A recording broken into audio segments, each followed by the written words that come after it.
think just keep doing stuff, like going out, and none of the things that I studied in school or sort of pursued have turned out to be what I ended up doing, but they all built towards where I was going.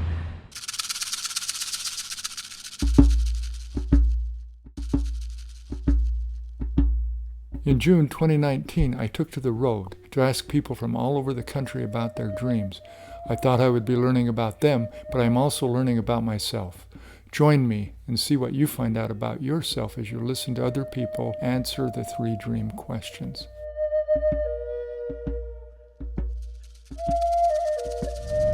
This is Katherine, and she's agreed to answer the 3 dream questions.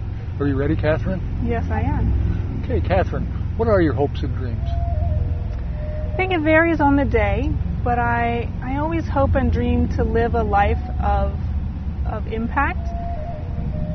And it varies whether that is a sort of small glimmer of raising my daughter to be a good person, or helping the people that come into my store. And I also do some things that are sort of at a more global level, but with that understanding that I can most easily impact my local community.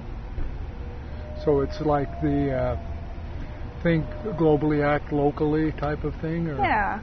I mean, I think there's only so much we can do as individuals, but that each of those things matter. You know, and every person that we help in our business life or help on a bigger charity or advice or mentorship level matters. Like, that ripples out. The rock in the pond. Exactly.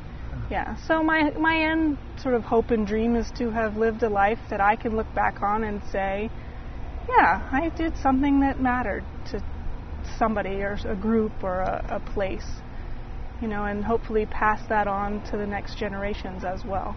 You have a daughter? I do, yeah. And for her, you kind of want to make that kind of impact, so she'll have...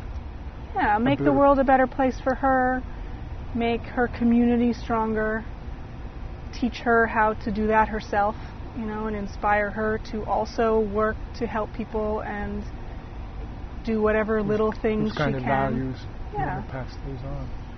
Very good. That's beautiful. Do you remember some of your dreams from when you were a young girl? When I was younger, they were much more specific, like be an Olympic gymnast, which that ended when I hit 5 feet and 100 pounds, and you know, ride my horse in the Olympics. There was a lot about the Olympics. The Olympics were a big thing, watching and stuff growing up. Where did that come from? Well, I think just watching them on TV, and it was sort of the fun of that. Is there something in your culture, in your upbringing?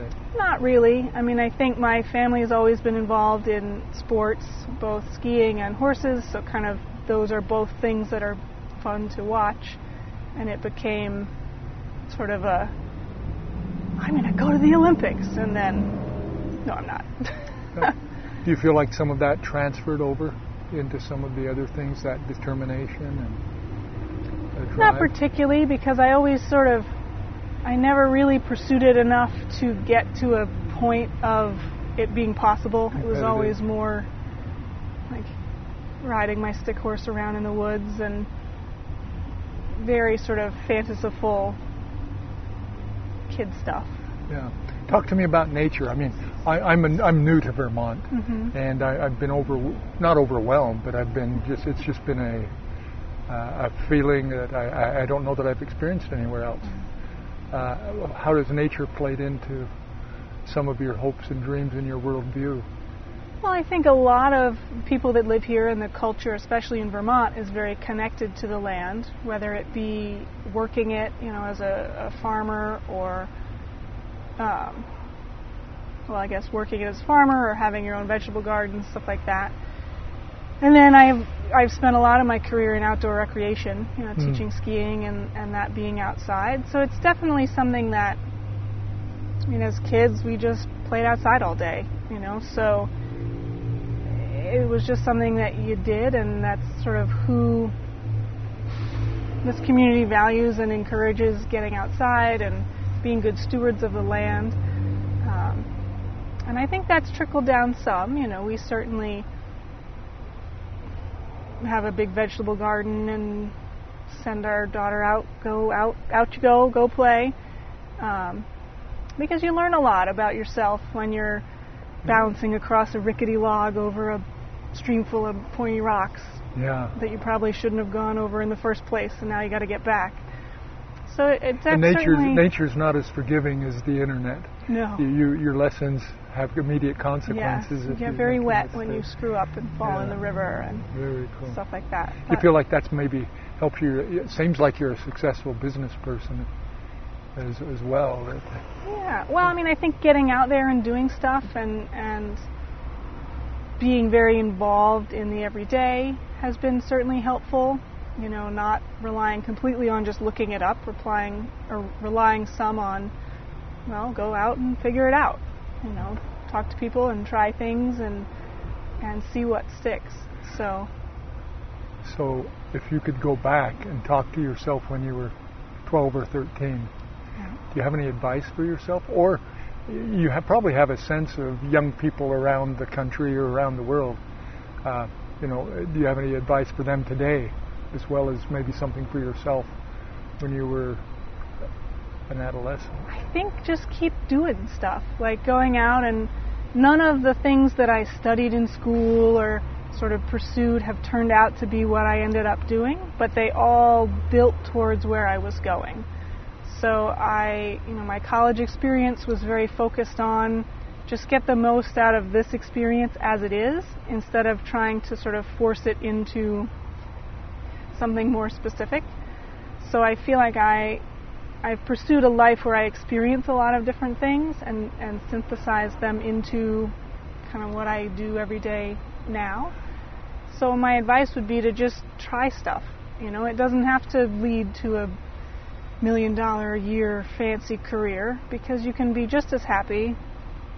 I'm going to put words in your mouth because I'm hearing stuff, and all kinds of images are coming up. And one of my images is that it seems like, and I could be completely wrong, and you could say that's enough, but it seems like your experience with your family, you know, with your horses or whatever, and nature and stuff, have given you a sense of presence. So when you were in a college class, you're not thinking about everything else that's going on. You were able to kind of be in that class, because I know I've taken classes that I didn't enjoy. I mean, I just couldn't wait to get out. And going back, I would say, you're there. Right. Do your best. You know, and I think there's no way to predict where you're going to end up. You know, I was going to be an international political science person, and like that isn't actually me. That was, you have to pick something. And that was your major? No, my major was French, which I ended up, French language, which I ended up choosing basically because it was an opportunity to study a bunch of different things, looking back on it now, and what they had in common was it was all in a second language. So I studied Asia and Vietnam and Africa and poetry and cinema and current events and history and literature, like all of those things. You know, I wasn't sort of pigeonholed into 17th century novels or whatever, like a more specific English major might have been. So it was just that, go out and experience stuff, you know, and you never know where you might end up. You know, I taught skiing for 20 years, and now I have a great business partner, and we own a lingerie store. So all of those skills are interconnected, and one thing just leads to another, and go with what you got. We've talked here for about almost 10 minutes. I'm wondering if there's anything else that's come to mind as we talked. Have you had a thought or an idea that you'd like to express before we stop? Yeah, I mean, I think that being present is helpful. That is that sort of advice, I guess, to my younger self or the next generation. And, you know, search out for those small ways to have an impact, because they add up in the end. Thank you very much.